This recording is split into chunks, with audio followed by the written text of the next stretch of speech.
বিশ্লেষকদের শঙ্কা মধ্যপ্রাচ্যে উত্তেজনা যে কোনো সময় আরও বেড়ে যেতে পারে। এমন সময়ই যুদ্ধের ময়দানকে কাঁপিয়ে দিতে নতুন ক্ষেপণাস্ত্র তৈরি করেছে ইরান। সামরিক মহড়ায় খামেনি বাহিনী তাদের শক্তিশালী 358 মিসাইল প্রদর্শন করেছে। আর এই নতুন ক্ষেপণাস্ত্রটি মার্কিন যুক্তরাষ্ট্র এবং ইসরায়েলকে গভীর শঙ্কায় ফেলেছে। কেন? কারণ এই মিসাইলের ক্ষমতা এবং বৈশিষ্ট্যগুলো যে কোনো শক্তিশালী বিমান বাহিনীকে চ্যালেঞ্জ জানাতে সক্ষম। 358 মিসাইলটি একটি সারফেস টু এয়ার ক্ষেপণাস্ত্র, যা সম্পূর্ণভাবে ইরানে তৈরি। এতে রয়েছে একটি ইনফ্রারেড হোমিং হেড এবং অটো পাইলট সিস্টেম, যা ক্ষেপণাস্ত্রটিকে অত্যন্ত দক্ষ করে তোলে। এটি বিশেষভাবে তৈরি করা হয়েছে উড়ন্ত ড্রোন, যুদ্ধবিমান এবং হেলিকপ্টারকে টার্গেট করার জন্য। 358 মিসাইলের প্রধান বৈশিষ্ট্য: দৈর্ঘ্য প্রায় 9 ফুট, ডিজাইন 3টি পাখনা সহ একটুখানি সরু নলাকার শরীর, যা মিসাইলটির গতি এবং স্থিতিশীলতা বজায় রাখে। ওয়ারহেড 22 পাউন্ডের ওয়ারহেড।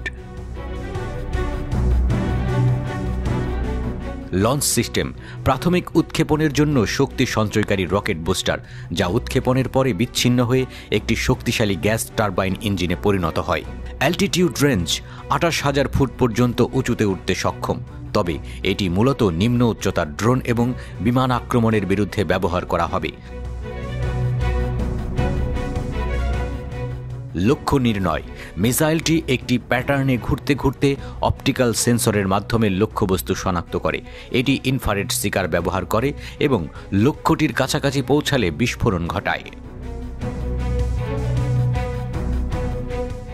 মার্কিন যুক্তরাষ্ট্র ও ইসরায়েল কেন উদ্বিগ্ন? 358 মিসাইলটি ইরানকে একটি নতুন মাত্রায় পৌঁছে দিয়েছে, বিশেষ করে ড্রোন এবং বিমানের বিরুদ্ধে তার আকাশসীমা রক্ষার সক্ষমতার দিক থেকে। এর লেজার গাইডেড সিস্টেম এবং লেটারিং ক্যাপাবিলিটি মিসাইলটিকে বেশ কিছু সময় ধরে লক্ষ্য অনুসরণ করতে দেয়।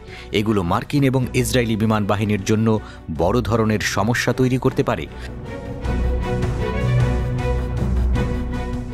বর্তমান ভূরাজনৈতিক পরিস্থিতি ও ইরানের ক্ষেপণাস্ত্র কর্মসূচি এবং আঞ্চলিক প্রভাব বৃদ্ধির মধ্যে উত্তেজনা বেড়েই চলেছে। এটা নিশ্চিত করেই বলা যায়, মধ্যপ্রাচ্যের বর্তমান পরিস্থিতিতে ইরানের নতুন ক্ষেপণাস্ত্র পশ্চিমাদের মনে উদ্বেগ তৈরি করেছে। ইরানের সশস্ত্র বাহিনী 4 জানুয়ারি গ্রেট প্রফেট 19 নামে এক বিশেষ সামরিক মহড়া শুরু করেছে। 2 মাসব্যাপী এই মহড়ায় অংশগ্রহণ করেছে ইরানের সেনাবাহিনী, ইসলামিক রেভলিউশনারি গার্ড IRGC এবং বাশিজ আধা সামরিক বাহিনী।